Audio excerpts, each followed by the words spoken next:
보십니다. 사도행전 4장 12절 말씀입니다.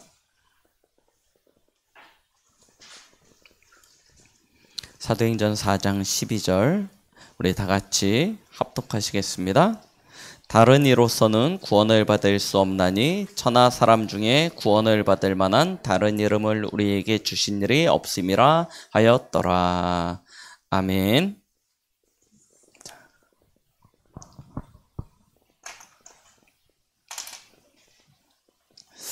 무엇을 하든지 기초를 잘 놓는 것이 굉장히 중요하죠. 저희가 지난주부터 중요한 신앙의 발판,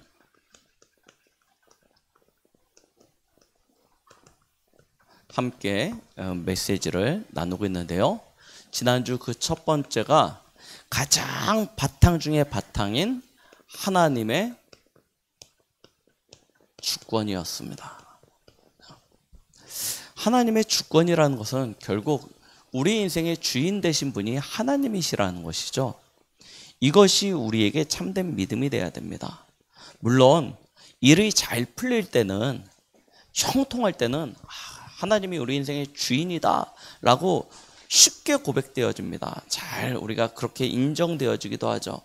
그런데 때때로 우리 인생에 문제가 닥쳐오고 고난이 닥쳐오고 어려움이 닥쳐올 때, 그때도 하나님이 우리의 인생의 주인이시냐?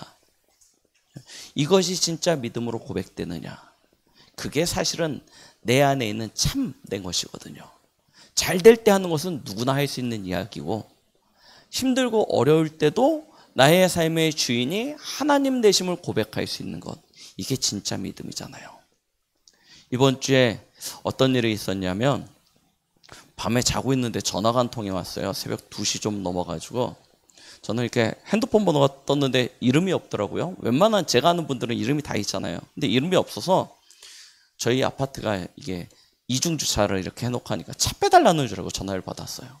전화를 딱 받았는데 딱 받고 난 이후로 한 2시간 20분을 통화를 했습니다. 어떤 분이 자기 힘들다고 좀 도와달라고 전화를 하신 거예요. 전화를 해가지고 새벽기도 가야 되는데 그때까지 안 끊으시고 계속 얘기를 하세요.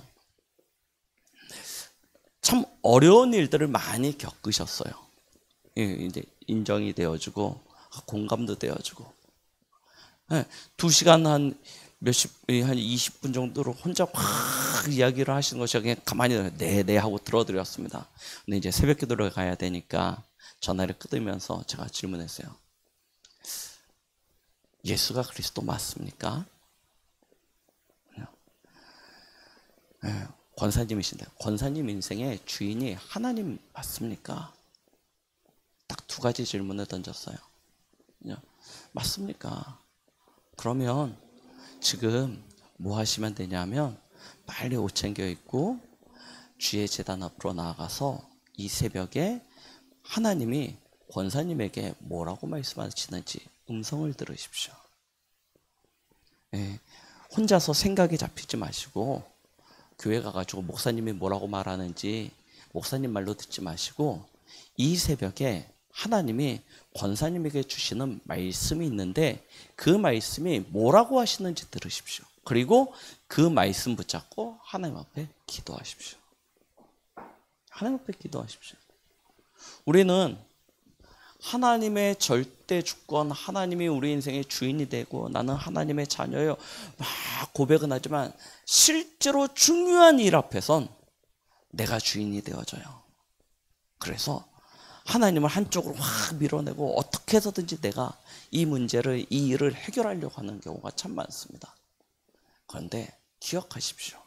우리 인생의 참된 주인은 하나님 되십니다. 우리 그 메시지를 지난주에 드린 거예요. 우리의 주인 되신 이가 누구시냐면 창조주이십니다. 창조주 하나님이세요. 그분은 전지전능하신다니까요. 전지전능이 무슨 이야기인지 아시죠? 모르시는 것이 없고 능치 못하실 일이 없으신 분이시라는 것입니다.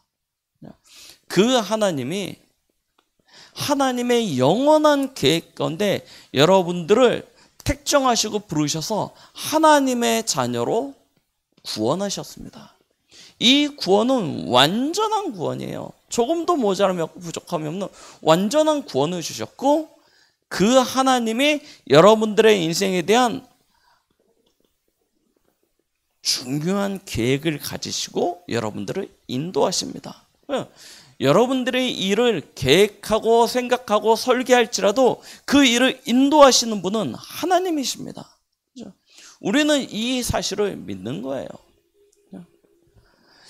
믿음밖에 없습니다. 그래서 오직 의인은 믿음으로 말미암아 살리라. 로마서 1장 17절 말씀이죠.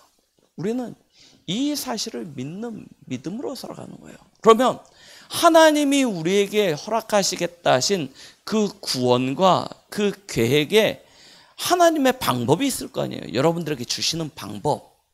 그게 오늘 메시지입니다. 하나님의 것을 나의 것으로 가질 수 있는 그 방법이 뭐냐?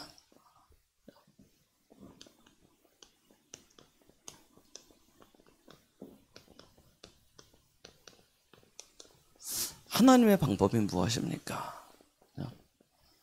하나님의 방법은 곧 예수 그리스도입니다.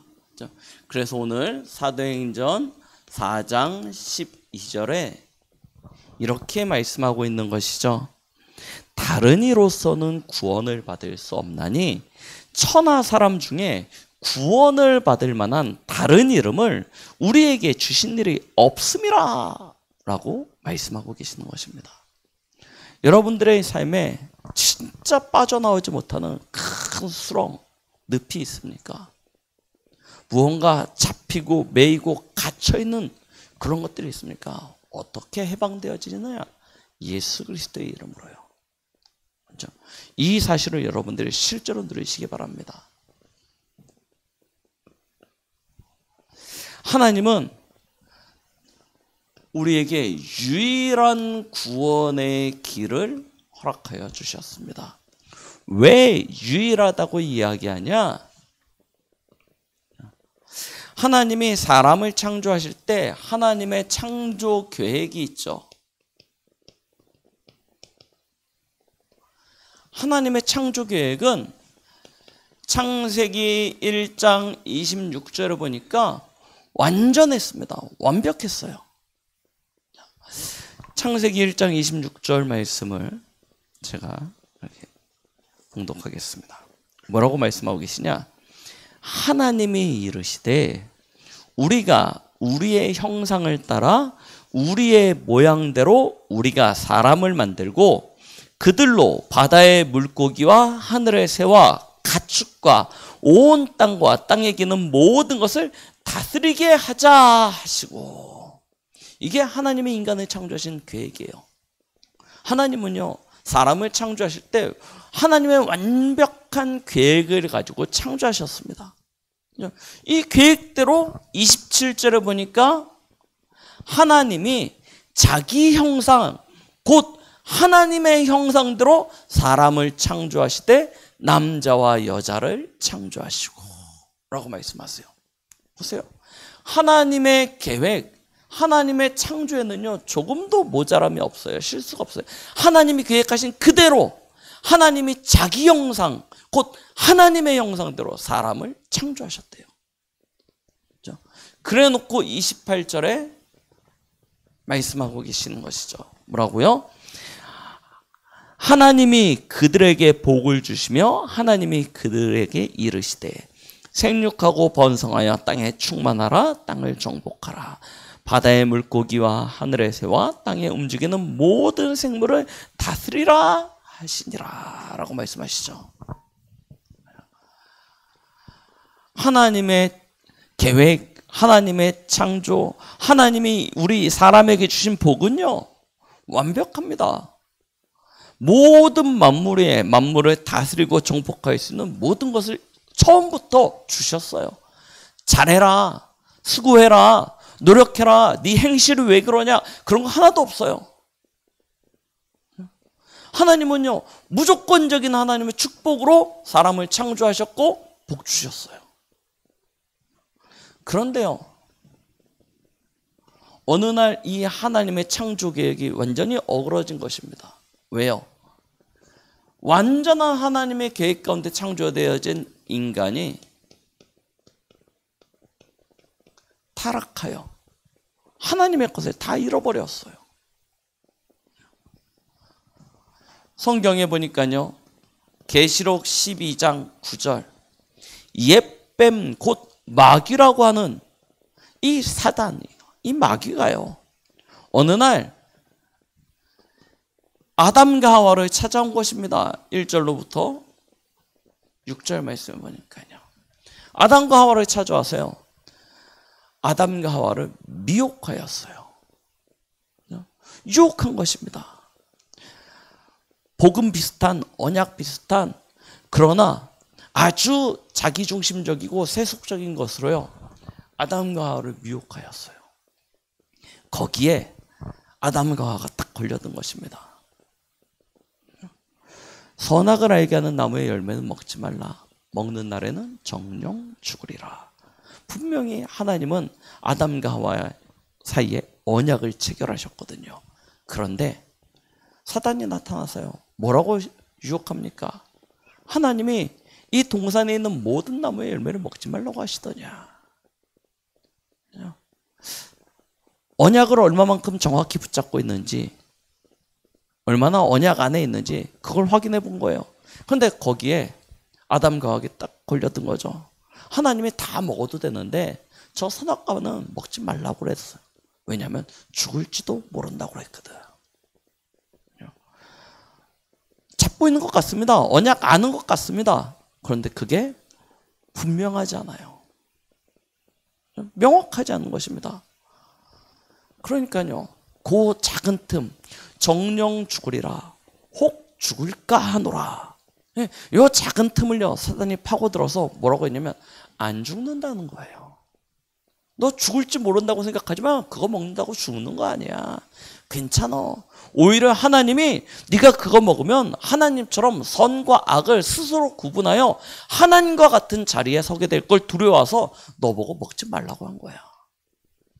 그 말을 딱 듣고 나니까요, 우리 사람은 굉장히 약하잖아요. 귀가 얇습니다. 그렇다고 하면 그런 것처럼 보여요. 그래서 딱 보니까 평상시에는 그렇게 뭐 특별하지 않았던 나무인데 하나님처럼 될 수 있다는 딱 소리를 듣고 딱 보니까 왠지 하나님처럼 될 것 같아요. 먹음직도 하고 보암직도 하고 지롭게 할 만큼 탐스럽기도 하고. 그래서 그거 따먹어요. 따먹은 것입니다. 선악과를 따먹어서 정령 죽으리라가 아니고 정확히 이야기하면 하나님과의 언약을 잊어버린 거죠. 깨트려 버리신 거죠. 그것이 죄입니다. 그 죄로 말미암아 모든 사람이 하나님의 영광에 이르지 못하게 되어진 것입니다. 하나님의 영광에, 하나님의 그 언약 관계가 깨진 그때부터요, 사람은요, 저주와 재앙이 찾아와요. 정령 죽으리라. 그때부터 시작되어진 것입니다. 인류의 고통, 저주, 재앙. 신분과 수석이 요한복음 8장 44절로 전락해버렸어요. 너희 아비 마귀. 마귀의 자녀, 마귀의 소속이 되어진 것입니다. 하나님을 떠나서 마귀를 배경으로 살아가는 그런 존재가 되어졌어요. 그러니까 마귀가 시키는 일을 하겠죠. 출애굽기 20장 4절로 5절. 귀신 숭배하고 우상 숭배하게 되는 것입니다. 마귀의 최고 목표는 그거예요. 자기가 하나님과 같이 되는 것입니다. 사람을 하나님과 같이 세우는 것이 아니에요. 자기가 하나님처럼 되는 거예요. 그래서 의식주로, 명예로, 세상 권력으로, 성공으로요, 사람을 딱 올가 묶어가지고요, 결국 목표는 자기 앞에 경배케 하는 것이 사단의 목적입니다. 그런데 우상숭배의 결과는 성경에 뭐라고 기록하고 있습니까? 아비로부터 아들에 이르기까지 3, 4대 저주를 더하시겠다라고 말씀하세요. 그래서요, 사람은 끊임없이 행복과 성공을 추구하지만 그 인생은 결국 수고하고 무거운 짐진 인생이 되는 것입니다. 마음에요, 큰 짐을 하나씩 지고 사는 거예요. 왜요? 시작이 그렇거든요. 행복해야 되는 거거든요. 하나님은 행복을 주셨는데 하나님을 떠난 인생은 행복을 추구하는 거예요. 그게 일단 짐이 되는 것입니다. 하나님은 처음부터 다스리고 정복하게 하셨는데 하나님 떠나니까요, 다스리고 정복해야 되는 거예요. 그러니까 그게 짐이 되는 거예요. 수고하고 무거운 짐진 인생. 보세요. 처음부터 아담과 하와를 창조하셨을 때 아담과 하와는요, 어떤 관계였냐면요, 서로 존중하고 신뢰하고 사랑하는 관계였습니다. 이게 당연한 거였어요. 왜요? 그렇게 창조하셨으니까. 하나님 떠나니까요, 어떻게 해야 돼요? 존중해야 돼요. 신뢰해야 돼요. 사랑해야 돼요. 이게 다 뭐가 돼요? 의무가 되고 책임이 되어지는 거예요. 그러니요, 마음에 큰 짐을 하나씩, 나이가 더하고 위치가 높아지고 하면 할수록 점점 더 짐이 커져요. 그러니까요, 찾아오게 되어지죠. 사도행전 8장 4절로 8절. 뭐가 찾아옵니까? 인생에 점점 희망도 사라지고 기쁨도 사라지고 꿈도 없어지고 인생에 즐거움이 없어진다니까요. 그러면서요, 육신은요, 질병 가운데 잡히기 시작하는 것입니다. 마음과 생각이 일단 짐지고 있으니까 마음과 생각부터 병이 오겠죠. 인생에 기쁨이 없으니까 얼마나 답답합니까? 그래서 이 마음의 병인 거예요. 원인과 이유를 알 수 없습니다. 그래서 병원에 가면 스트레스성 질환이라고 이야기하죠. 그게 별거 아닌 것 같은데 어느 날 우울증, 불면증, 조울증, 공황장애, 이게 밤에 악몽을 꾸게 되고 가위에 눌리게 되어지고요. 이런 마음과 생각에 이 질병이 시작되기 시작하면 그게 삶으로 영향을 미쳐요. 잠 못 자고 막 우울해지고 갑자기 막 감정의 기복이 커지고, 그러니까요, 당연히 육신의 질병이 찾아올 수밖에 없죠. 그러면요, 일에 집중도 안 됩니다. 그러니까요, 업에도 당장 문제가 오기 시작하는 거예요. 업에 문제가 온다는 건 사실은 경제 문제 온다는 거 아닙니까? 그러면 또 가정 속에서 사람들과의 관계 속에서 또 문제가 시작되는 것입니다. 계속 떼어지는 문제가요, 인생에 찾아오게 되는 거예요. 그래서 말씀드리는 것입니다. 요한복음 8장 44절, 너희 아비 마귀. 마귀가 배경이 되어진 인생. 곧 마귀의 집이 어디입니까? 지옥 아닙니까? 지옥이 배경되어진 인생을 살다가 죽으면 거기로 가는 거예요.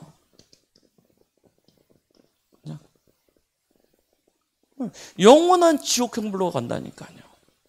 그것이 후대에게요, 그대로 대물림 되는 것입니다. 인생이요,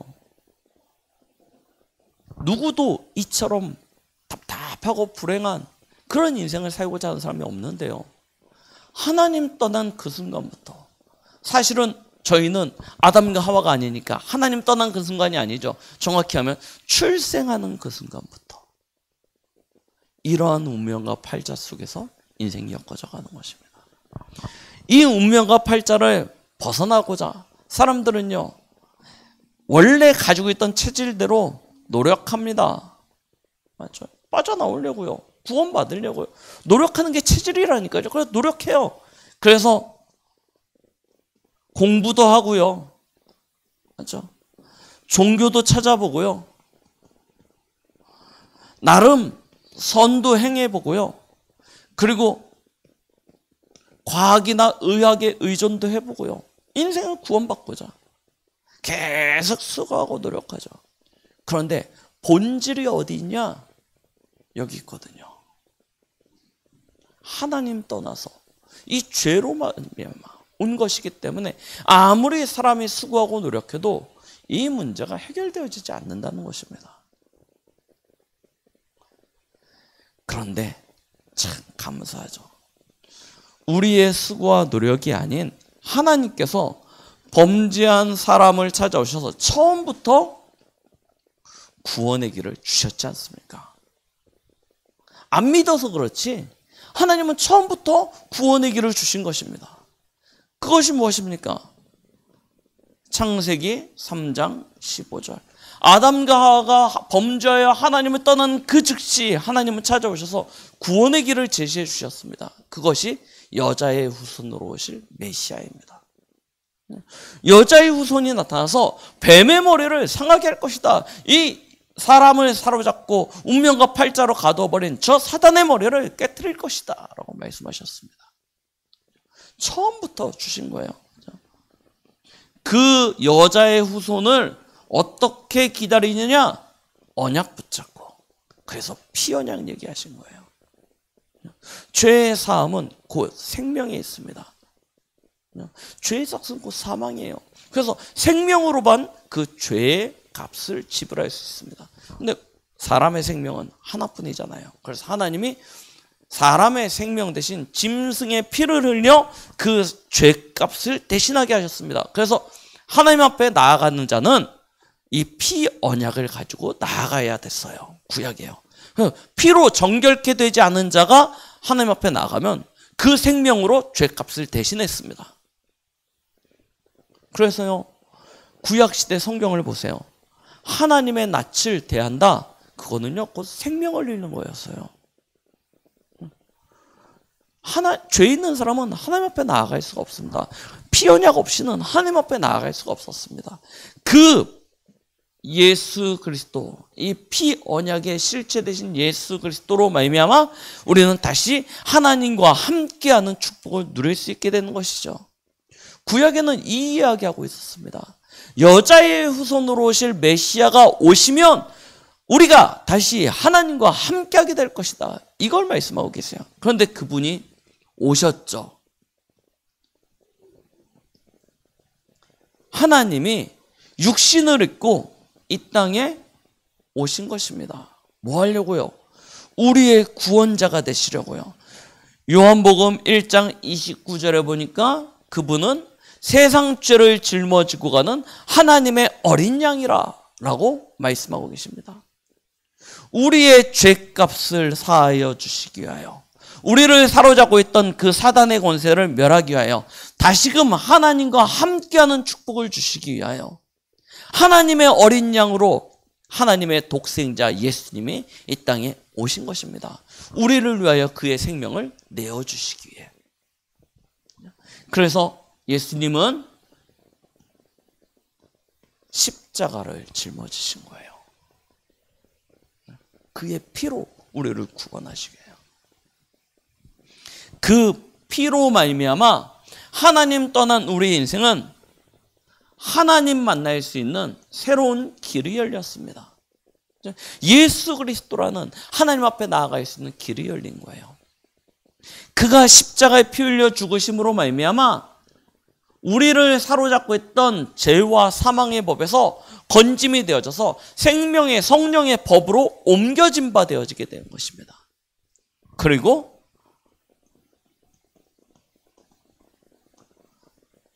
우리를 속이고 영원한 지옥으로 우리를 이끌어가는 마귀의 일, 그것이 깨져버린 것이죠. 성경은요, 예수 그리스도 안에서 참 구원이 있다라고 말씀하고 계세요. 그래서 성경이 우리에게 말하고 계시는 바는 하나님의 세상을 이처럼 사랑하사 독생자를 주셨으니 누구든지 저를 믿는 자마다 멸망치 않고 영생을 얻게 하겠다라고 말씀하고 계시는 거예요. 믿으면 되는 것입니다. 믿는 그 즉시 요한복음 5장 24절, 사망에서 생명으로 옮겨지는 것입니다. 요한복음 1장 12절, 믿는 그 즉시입니다. 영접하는 자, 곧 그 이름을 믿는 자는 하나님의 자녀가 되는 권세를 주셨으니 말씀하셨죠. 다시 하나님과 함께하는, 하나님이 원래 인간을 창조하신 그 창조의 계획, 창조의 그 축복 속으로 우리 인생이 회복되어지는 것이죠. 계시록 3장 20절, 하나님과 함께하는 인생으로 완전히 바뀌어지는 것입니다. 참 구원이 예수 그리스도 안에 있습니다. 그럼 구원만 하셨냐? 아니죠. 하나님은요, 구원받은 저희에게 완전한 축복을 허락해 주셨습니다.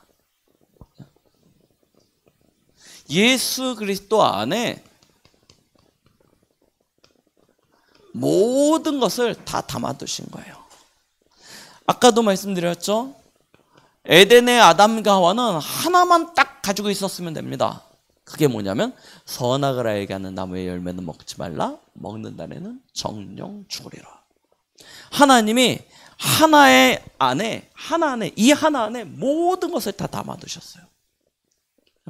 이거 하나만 딱 가지고 있으면 모든 것이 완벽해지는 것입니다. 자기도 지킬 수 있고 하나님의 모든 축복도 누릴 수 있고.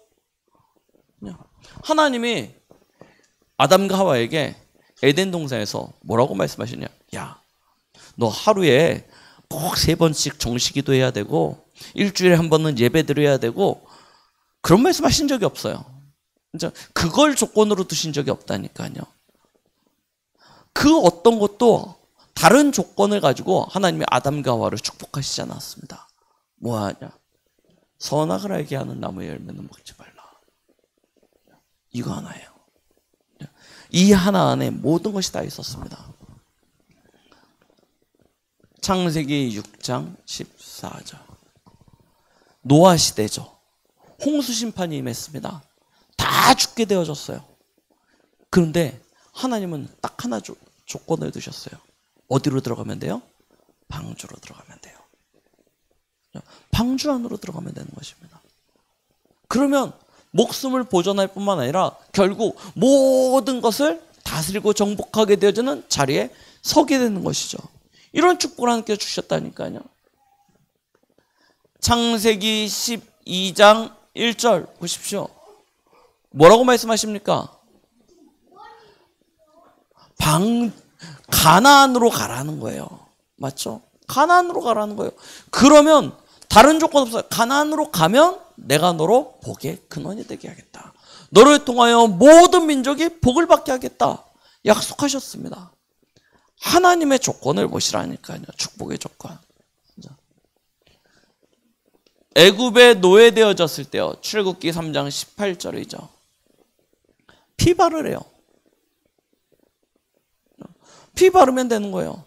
피를 가져다가 문설주에 떡칠을 하든, 맞죠? 믿음이 없으면 구원받으려니까 오히려 더 진하게 칠하겠죠. 막 온 문설주 지방에다 그냥 피를 그냥 막 몇 겹씩 칠하는 사람도 있을 거고, 어떤 사람은, 맞죠? 뭐 피 바르라고 했으니까 피 바르면 되겠지 하고 그냥 쭉 한번 그냥 긋고 가는 사람도 있을 겁니다. 하나님이 누구를 구원하셨습니까? 피를 떡칠하는 사람을 구원하셨습니까? 아니면 살짝 바르는 사람을 구원하셨습니까? 아니에요. 피 바르는 사람은 누구나 다 구원을 받았습니다. 하나님의 것을 보시라니까요. 사도행전 2장 21절입니다. 뭐라고 말씀하십니까? 누구든지 주의 이름을 부르는 자는 구원을 얻으리라. 맞죠? 다른 것이 없습니다. 하나님은요, 그리스도 안에 모든 구원의 축복들을 다 담아두셨어요. 그럼 요거 빼고 그리스도 빼고 나머지 다 하면 어떻게 됩니까? 다 하는 것은 잘하시는 일이에요. 맞죠? 종교적 열심을 가지고 헌신도 하고 봉사도 헌금도 많이 하고 다 하셔도 됩니다. 그런데 하나님의 구원 조건에는 충분치 않아요. 오히려 다 필요 없어요. 뭐 하나만 있으면 돼요? 예수 그리스도. 이 한 가지 사실을 하나님은 유일한 구원의 길로 우리에게 허락하신 것이죠. 그 예수 그리스도를 가지면 요한복음 1장 12절 하나님의 자녀가 되는 것입니다. 그 예수 그리스도를 가지면 그분이 우리와 함께 하시며 우리의 모든 인생을 인도하십니다. 그 예수 그리스도 가지면 우리는 참 하나님의 응답과 역사 속에 들어갈 수 있게 되는 것입니다. 그렇죠? 예수 그리스도 가지면 우리의 모든 것, 우리의 모든 신분, 우리의 모든 소속, 우리의 모든 배경 다 그리스도 예수 안에서 하나님의 것으로 회복되어지는 것이죠. 그리스도 예수 안에 들어가면 됩니다. 흑암이요, 더 이상 우리를 이길 수 없어요. 누가복음 10장 19절이죠. 오히려요, 우리가 완전히 저 흑암을 이길 수 있는 권세를 가지게 되어진 것입니다. 하나님은 하나님의 자녀된 우리를 위하여 하늘 천군 천사를 보내사 저와 여러분들을 도우실 것입니다. 그렇죠? 우리의 배경이 이제 완전히 달라졌다니까요. 마귀가 아닙니다. 저 지옥 배경이 아닙니다. 우리는 하늘나라 이 천국 배경을 가지고, 보호자의 배경을 가지고 살아가는 그런 존재가 되어졌습니다. 이게 저와 여러분들의 힘의 근원이 되는 거예요. 그래서 우리는 땅끝까지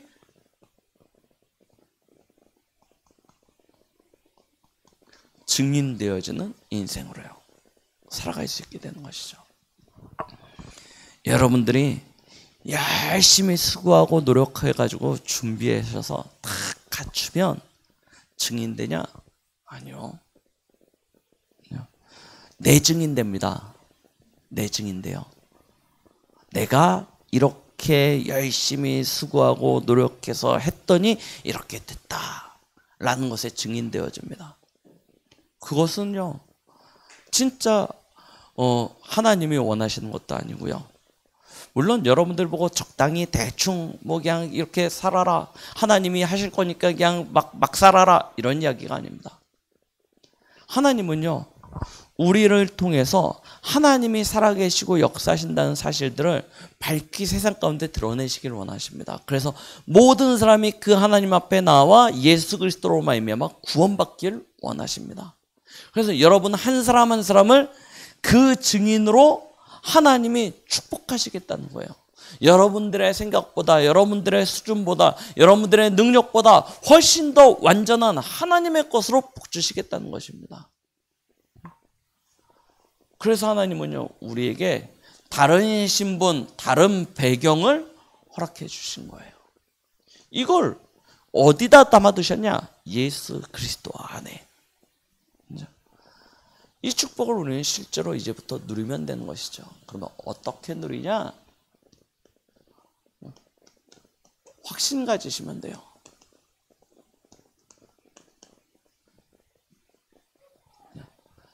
지금부터요, 절대 속지 마십시오. 하나님은 여러분들에게 완전한 구원을 주시기 위하여 예수 그리스도를 이 땅에 보내셨습니다. 그리고 그 예수 그리스도의 피의 가치는 여러분들이 가지고 있는 그 어떤 것과도 맞바꿀 수 없는 것이기 때문에 하나님이 여러분들에게 거저 주셨습니다. 뭐 하면 되냐? 믿기만 하도록. 믿으면 된다는 거예요. 그래서 성경은요, 요한일서 5장 11절로 13절에요. 이렇게 이야기하고 있습니다. 구원에 관한 정의를요, 뭐라고 이야기하시냐면, 아들이 있는 자에게는 생명이 있고 하나님의 아들이 없는 자에게는 생명이 없나니라고 말씀하고 계세요. 여러분들 안에 예수 그리스도가 있다면 그는 구원받은 자가 분명합니다. 하나님이 그렇게 정의 내리셨어요. 어떻게 해요? 법으로요. 그래서 여러분들은 이 구원을 받은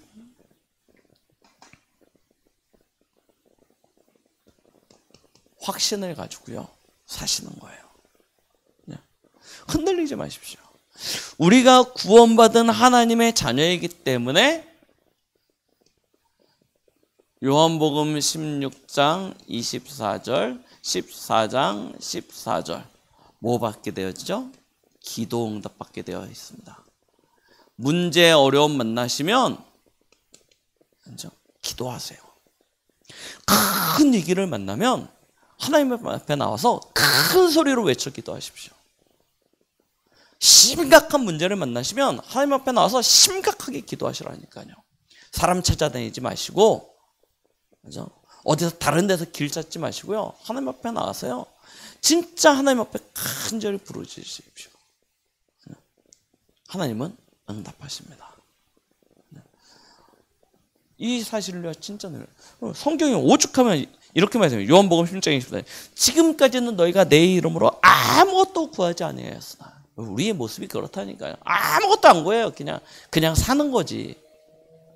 그런데 뭐라고 말씀하시냐? 구하라. 그리하면 받으리니 너희 기쁨이 충만하리라 말씀하셨습니다.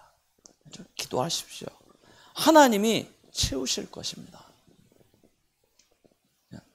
성경이 약속하고 있는 말을 들으십시오.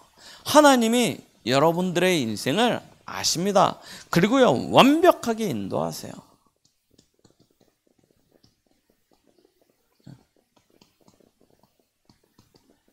하나님이 우리 안에 하나님의 영을 부어주심은 우리로 하나님의 자녀됨의 축복을 누리며 하나님의 그 응답 가운데 하나님의 인도를 누리도록 하나님께서 그의 영을 우리에게 부어주신 것입니다. 우리 다음 주에 하나님의 능력에 대해서 우리 말씀을 받을 건데요. 이거 진짜 가지십시오. 하나님이 우리를 인도하고 계십니다. 여러분들의 마음으로 계획한 바, 경영한 바들을 하나님께서 더 좋은 것으로 수정 보완하셔서 그곳에 서게 하실 것입니다. 이 축복 누리세요. 때때로 실수할 수도 있습니다. 우리 연약하잖아요. 그래도 낙심할 것 없습니다. 왜 그렇습니까? 하나님은 이미 그리스도 예수 안에서 우리의 모든 문제를 다 끝내놓으셨습니다. 예수님이 마지막 제자들과의 만찬을 하실 때 발을 닦아주셨죠. 발을 닦아주니까 베드로가 처음에 거부하다가 나중에 뭐라고 하냐면 자기를 막 다 닦아달라는 거예요. 그때 예수님 뭐라고 하셨냐면 이미 싹 목욕한 사람은 손발만 닦으면 되는 거예요. 맞죠? 이해하십니까? 그리스도의 일상에서 다 끝났어요. 여러분들의 죄가 정결케 됐습니다. 그러니까 굳이 갓난아기 때 엄마 말 안 듣고 뭐 엄마 지갑에서 몇백 원 꺼내가지고 훔쳐서 뭐 사 먹고 이거 회개할 필요 없다니까요. 다 끝났습니다. 회개하러 가면 주로 그런 거 회개해요. 옛날에 뭐 이렇게 했던 거 기억도 안 나는 걸 억지로 꺼내. 아니요. 뭐 하면 되냐? 오늘의 하루를 살아가면서 여러분들이 하나님 앞에서 행했던 그것들을 하나님 앞에 고하면 됩니다. 만일 우리가 우리의 죄를 자백하면 그는 미쁘시고 의로우사 우리의 죄를 사하시며 우리를 모든 불의에서 깨끗하게 하실 것이라고 말씀하고 계십니다. 하루의 잘못을 하나님 앞에 고백하면 그날의 잘못은 끝나요. 그걸 또 내일 다시 꺼내가지고 하나님 앞에 하나님 어제 이거 잘못했는데 혹시 찌끄러기 남아있을지 모르니까 그걸 용서해 주시고 오늘 또 거기다 이것도 했네요. 이것도 용서해 주시고 그렇게 안 하셔도 돼요. 잊어버리시면 됩니다. 그리고 다시 그와 같은 동일한 자리에서 동일한 죄를 범하지 않으시면 돼요. 맞죠? 그래서 저희는 승리하게 되는 것입니다. 로마서 8장 38절로 39절. 하나님이 우리를 위하십니다. 누가 우리를 이기겠습니까? 맞죠? 승리의 확신입니다. 우리는요, 승리하게 되어져 있어요. 때때로 시험도 오고 문제도 오겠지만 하나님께서 시험을 당할 즈음에는 피할 길도 허락해 주시고요. 하나님이 우리를 복주시니요. 사망이나 권세나 어떤 것도 우리를 이기지 못하고 오히려 우리가 넉넉히 이기게 될 것이라 성경은 말씀하고 계십니다. 확신 딱 가지세요. 그죠? 예수 그리스도 안에서 우리에게 주어진 구원은 완전하고 충분하고 모든 것 되어집니다. 이 어마어마한 구원을 받은 우리를 성경은 행복자라고 말씀하고 계시는 것입니다. 여러분들이 일한 어떤 대가를 가지고 구원을 받았다. 그러면 그것은 하나님의 은혜가 아니죠. 일한 대가지. 맞죠? 내가 이렇게 이만큼 했으니까 하나님이 주셨다. 그건 당연한 대가로 받는 것입니다. 그건 은혜가 아니에요. 그런데 하나님이 우리를 구원해 주셨는데 일한 것 없이 이미 그리스도를 통하여 완전한 구원을 성취하신 하나님이 믿으면 구원을 받도록 허락하여 주실 것입니다. 그래서 은혜라고 이야기하는 거예요. 이 한 주간 예수 그리스도를 통하여 우리에게 베푸신 하나님의 그 사랑과 은혜를 충만히 누리며 흔들리지 아니하는 믿음의 발판, 신앙의 발판 위에 확신을 가지고 서시는 축복이 있길 예수 그리스도의 이름으로 축원드리겠습니다. 하나님 감사드립니다. 오늘 하나님의 방법, 예수 그리스도를 이 그리스도에 관한 이 복음의 비밀을 다시 한번 깨달아 알 수 있도록 축복하여 주심에 감사드립니다. 그리스도 예수 안에서 우리에게 허락하신 이 구원의 큰 확신 속에서 우리 모든 우리 강북동북의 성도들, 특히 우리 렘넌트들 이 발판 위에 굳게 서서 좌로나 우로나 치우치지 아니하는 참 믿음의 사람으로 응답받고 승리할 수 있는 한 주간 되게 하여 주시옵소서. 예수 그리스도의 이름으로 기도드렸습니다. 아멘.